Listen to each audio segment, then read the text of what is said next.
It's senior night, always a special time for a lot of these guys.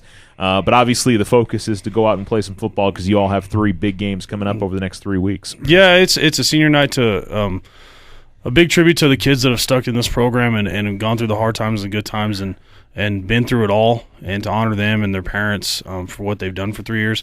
But the most important thing is the game on Friday night playing Goddard and getting going in district for the next 3 weeks with the top 3 teams in the state.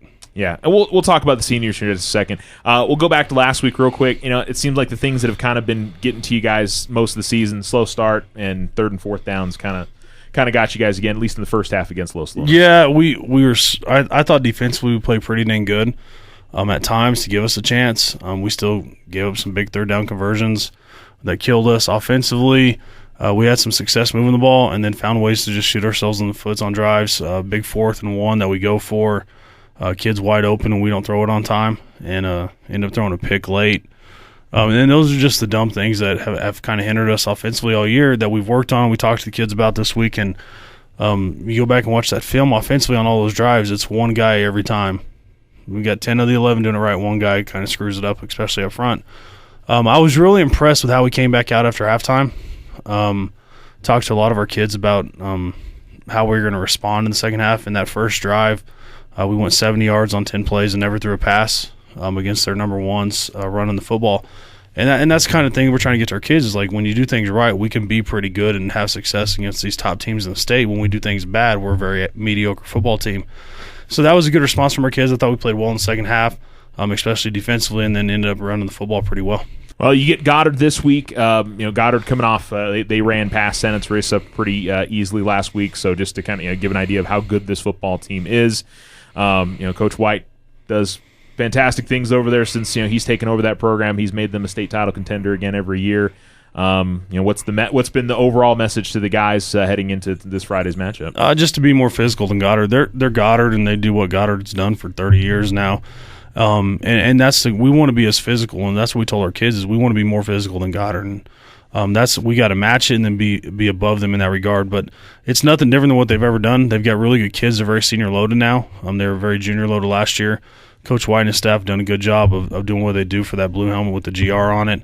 And they've got a shot to play in late November and early December this year. Yeah. For you guys, do you feel like you can run the football on them? I'm sure I ask this every week, but you guys feel like you can run the football on anybody, right? Yeah, we do. And that's what I said. Like when we went against Los Lunas has got 2 Division I kids playing defensive line for them, and they're monsters. And we had success running the football. We rushed for 286 yards as a team in that game. Sean had 200-something on his own. So when we do things right, we can run the football with a lot of teams in the state and be competitive and control the clock and run the game, but we can't do certain things that shoot ourselves in the foot on 3rd down, put us behind the 6 and put us in 3rd and longs or 2nd and longs because we don't throw the ball very well. And we got to continue to establish the run game. And it's kind of like Goddard. Goddard's going to throw the ball 5 or 6 times the entire game and just put themselves in situations, continue to run it. So we feel like we have the opportunity, we have the physical ability to do that. We got to be able to do that on a Friday night. And probably at least in these close games or in these games where you guys have got to be really on the ball. It's sometimes like 9 or 10 plays throughout a game, whether it's a 3rd down on defense or whether you guys need to convert something on offense. And it seems like if those plays turn your guys' way, that things may go your direction. Yeah, it could be different. We tell our kids all the time. Our kids know this. That we tell them there's 5 or 6 plays that make the difference in a football game, and we never know when they're going to happen. And so that's something that we preach to our kids is just to play every play like it's the last play. And then once that play's over, you get ready for the next play, and that's the most important play. And, you go back and look at all the games we played, and we've had close games, and you get the ball to change a couple of plays here and there, it's probably a different outcome, and we win more games. But that's something with trying to establish a program and create a culture of winning. It takes time, and it takes experience and going through some things like that and learning that those 1 plays and those 7-point games can come back to get you. For the defense, this is a little bit different offense than you guys have seen at all. Just a little bit. Yeah, I was going to say. So it's a lot of misdirection, a lot of reading keys, a lot of that kind of stuff that's going to be important for the defense. Yeah, they're just going to line up. There's going to be 10 dudes. We'll probably have 20 guys in the picture within 5 yards of the football most of the night. On both sides of the ball, they're going to do the same thing defensively. And it's just going to go down to who's physical and who can run the football more. And that's kind of fun this year is that we get to have that mentality of who's going to be better at running the football because whoever runs football better is going to win the game. In the past few years when we play Goddard, it hasn't been that.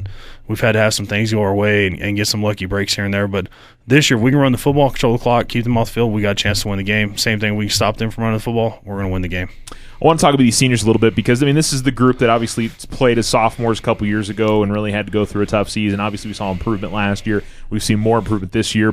And you touched on it there for a second that, of what this group has gone through and stuck with it. This is a special group of seniors this year. It is, and I've been in programs where you've coached kids for 4 years, and you shed a tear on them when they leave, and then you just kind of get ready because that's just kind of what happens. But this group's been special to me in that regard because of what they've gone through and what we've gone through as a program with these kids, and not once have they ever faltered. I mean, they don't miss practice. They show up every day, even when it's bleak and we're 0-10 that first year. They still kept showing up and kept showing up and kept showing up. And you had some kids that just didn't want no more part of it, and now they're looking back, and we got kids coming back in August this year asking if they could play again, and we're telling them no. Like, you had your shot, and you're not going to be a part of what we do when you jump ship when it got tough. So these 25, 26 kids we got are phenomenal in that regard, and that's why I'm so excited to see what these kids grow up to do. And college isn't for everybody, but these kids, whether they go to college to get a degree or they just going to start working right away next summer, they're going to be phenomenal people in this world, and I'm very excited to see what they do in life and get them to come back and talk to our program because the life lessons they've learned, they'll be teaching their kids that. There'll be great speakers to come and talk to different athletic teams about what they've gone through. So we're very excited to see those guys continue to grow. And, I mean, in 10 years when they're 30, I couldn't wait to come back and hug them, let them see what this program is because of what they've done for 3 years. Absolutely. And it should also mention the Alamogordo High School athletic trainer seniors and the Alamogordo High School cheerleaders seniors will also be on a pregame as well. So try to get there early, everybody out there. I think starting at 6:30. 6:30. Yeah. So 6:30. Hopefully we can get them all in. There's a bunch of them. There's a lot of seniors. This has obviously been a much different case for. I mean, you've had five seniors the first year, and it was like eight 6 or 7. The first year, and then 11 last year. Yeah, okay. And it's just one of those things. I had a kid ask me this week, why do you have so many seniors? I'm like, well, this is how it's supposed to be. It's not supposed to be 8, 10. And that's part of building a program and establishing a culture and getting those classes to grow together as a freshman all the way through. And we've been able to do that with this group, especially since they were sophomores.